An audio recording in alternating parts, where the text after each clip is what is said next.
आणि आता गावाकडच्या महत्त्वाच्या बातम्यांचा घेऊया वेगवान आढावा।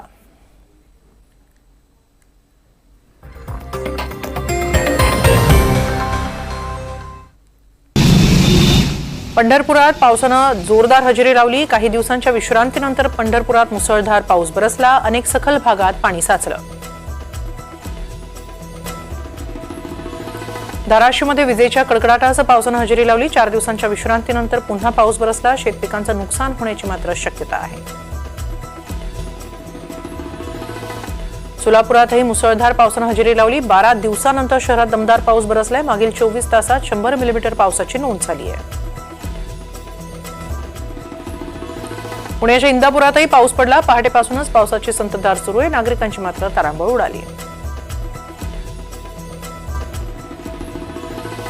सिंधुदुर्ग जिल्ह्यातील मालवण तालुक्याला पावसानं झोडपून काढलं। सुमारे 2 तास जोरदार पाऊस बरसला। अनेक सखल भागात पाणी साचलं। बाजारपेठेतही मोठ्या प्रमाणात पाणी शिरलं। ऑगस्ट महिन्यातही हिंगोलीमध्ये मात्र पाणी पातळीत वाढ झालेली नाहीये। सिंचन तलावाच्या पाणी पातळीत वाढ झालेली नसल्यानं ग्रामीण भागात उन्हाळ्यात पाणी टंचाई निर्माण होण्याची शक्यता आहे।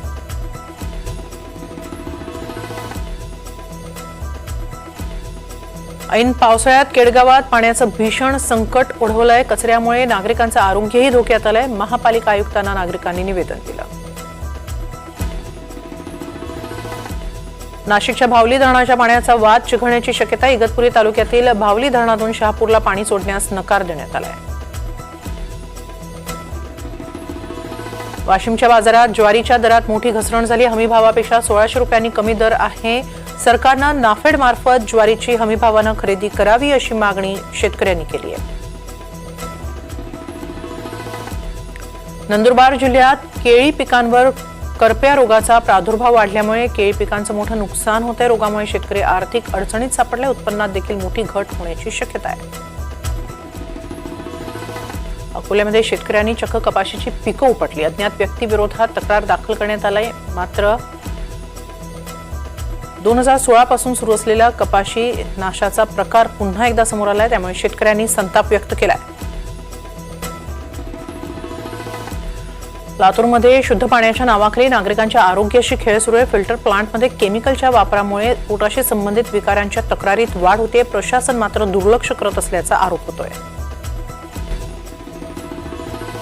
यवतमाळ जिल्ह्यात 39,000हून अधिक लाडक्या बहिणींच्या गृह चौकशीचे आदेश देण्यात आले आहेत। महिला बालकल्याण विभागाचे राज्याचे सचिव अनुप कुमार यांनी लाभार्थ्यांच्या चौकशीच्या सूचना केल्या। शाळेचं भोजन आधी शिक्षक चाखणार आणि नंतरच विद्यार्थी जेवणार आहेत। विषबाधा टाळण्यासाठी मुख्याध्यापक शिक्षकांनी अर्धा तास आधी जेवणाची चव घेणं गरजेचं आहे। अन्नातून विषबाधा रोखण्यासाठी शिक्षण विभागानं ही विशेष उपाययोजना आखली आहे। नांदेड जिल्ह्यातील बोगस रस्त्याच्या कामाचा आणखी एक व्हिडिओ व्हायरल झालाय। बेट कबिलोली ते मुस्तापूर रस्त्याचं काम अत्यंत निकृष्ट दर्जाचं असल्याचं समोर आलंय। तरुणानं हातानं डांबर रस्ता उखडून दाखवत याची पोलखोल केली आहे। गडचिरोली जिल्ह्यात रानटी हत्तीने हैदोस घातलाय। शेतीचं इतर साहित्यांचं मोठं नुकसान झालंय।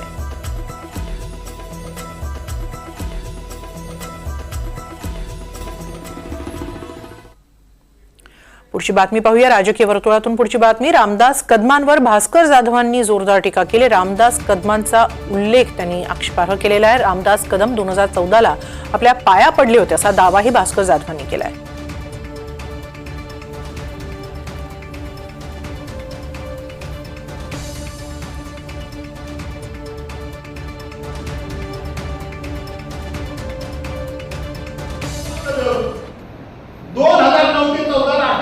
काँग्रेसची सत्ता होती तेव्हा आम्हाला रोल भेटायला यायचा सरपंच तुम्ही हा बाहेर बोलतो तुझ्यावर जाऊ नका।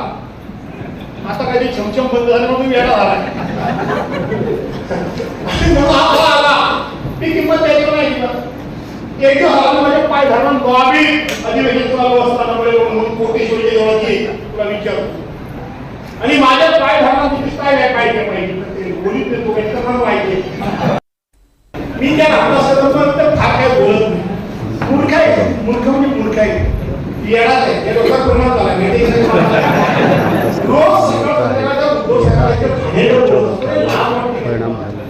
32 वर्ष आमदार झाला कोणामुळे झाला छमछम रामदास बोलायचे. योगेश दादाला संपवायचं आयला हा आपल्या पोराला संपवूया लक्षात ठेवा. सकाळ संध्याकाळी योगेश दादाला संपवलं. योगेश काय आहे 2 वेळा आमदार झाला, मंत्री झाला, भाषण केलं. यानंतर गावाकडच्या बातम्या पुन्हा एकदा पाहूयात थोडक्यात. गडचिरोलीमध्ये वृक्ष लागवडीच्या कामाची माहिती तात्काळ अद्ययावत करा. हरित महाराष्ट्र समृद्ध महाराष्ट्र या योजनेअंतर्गत जिल्हाधिकारी अविश्रांत पंडा यांनी हे निर्देश दिले. पावसाभावी गडचिरोलीच्या चारमोशीतील रोवणीची कामं खोळंबली आहेत. कन्नमवार जलाशयातून पाणी सोडण्याची मागणी शेतकऱ्यांनी केली आहे. गडचिरोलीमध्ये मत्स्य व्यवसायाला चालना देण्यासाठी प्रयत्न करणार असल्याची माहिती जिल्हाधिकाऱ्यांनी दिली. बोडी आणि मामा तलावांमध्ये जून ते फेब्रुवारी या कालावधीत मोठ्या प्रमाणात पाणी उपलब्ध असल्यानं मत्स्य शेती शक्य असल्याचं त्यांनी म्हटलंय.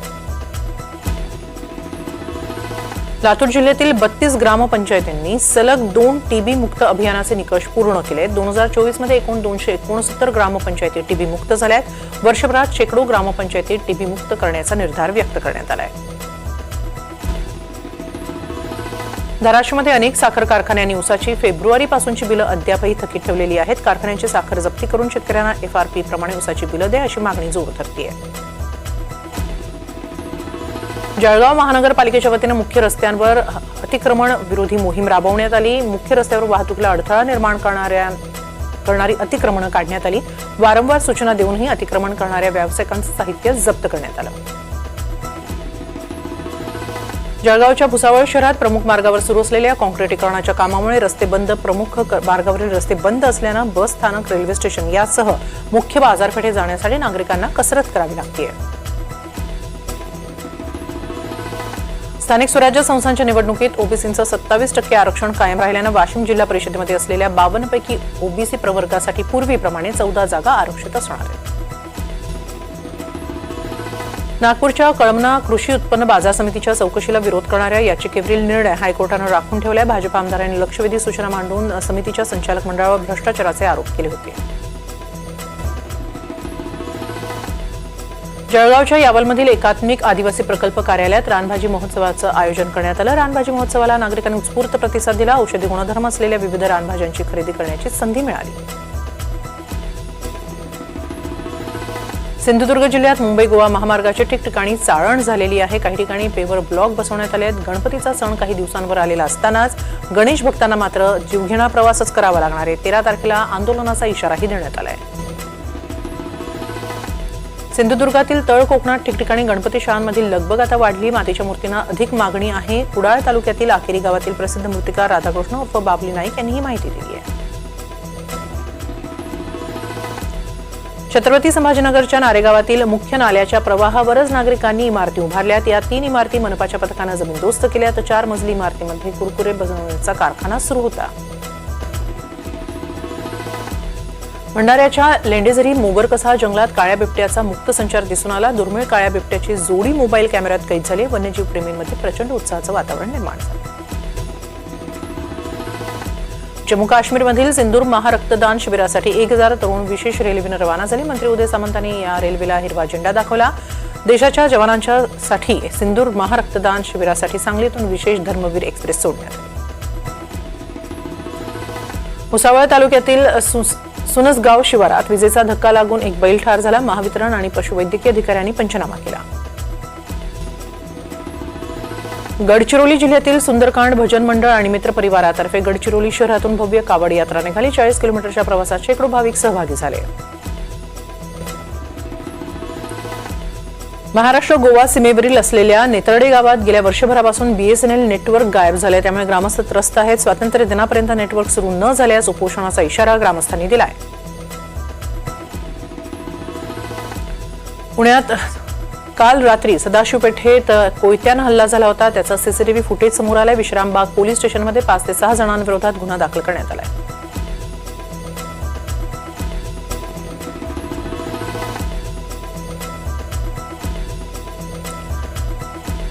ईडीनं पुण्याचे बिल्डर अविनाश भोसले यांना मोठा दिलासा दिलाय. जप्त केलेली 40 कोटींची संपत्ती परत केली आहे. ईडीनं काही मालमत्ता मनी लॉन्ड्रिंगच्या आरोपांतर्गत जप्त केली होती.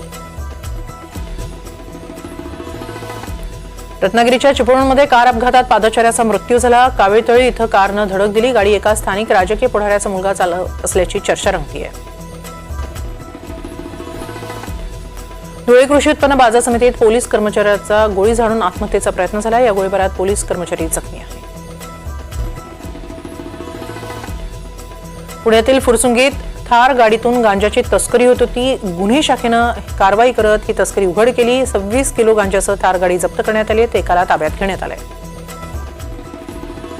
धाराशिवच्या नळदुर्ग येथील बस स्थानकावर मोबाईलवर पॉर्न व्हिडिओ पाहणाऱ्यावर गुन्हा दाखल करण्यात आला. बस स्थानकात भर गर्दीच्या ठिकाणी महिला आणि शाळकरी मुलींसमोर पॉर्न लावून अश्लील हावभाव केल्याचा संतापजनक प्रकार समोर आला आहे.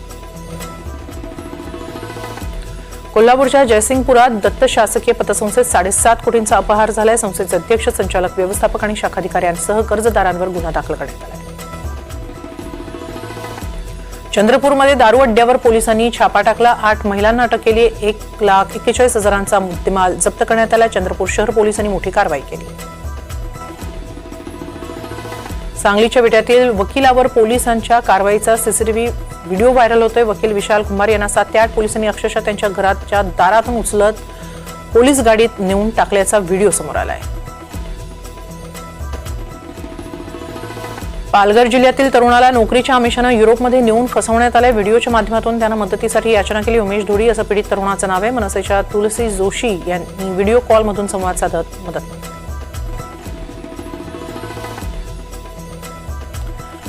एरंडोल तालुक्यातील जवखेडे सीम शिवारात जुगार अड्ड्यावर पोलिसांनी धाड टाकली. 15 जुगाऱ्यांना पोलिसांनी ताब्यात घेत 1,21,000 रुपयांचा मुद्देमाल जप्त केला. अज्ञातांनी कांदा चाळीला आग लावली. नाशिकच्या निफाडमधला संतापजनक प्रकार आहे. 700 क्विंटल कांदा जळून खाक झालाय. नाशिकमध्ये पोलीस स्थानकात 2 गट आपापसात भिडले. कळवणच्या अभोणा पोलीस स्थानकात ही घटना घडली. हाणामारीचा थरार सीसीटीव्हीत चित्रित झालाय. नाशिकच्या अभोणा पोलिसांच्या धाडसामुळे एका तरुणाचे प्राण वाचले. विहिरीत पडलेल्या तरुणाला पोलिसांनी बाहेर काढलं. जखमी तरुणावर कळवण उपजिल्हा रुग्णालयात उपचार सुरू आहेत.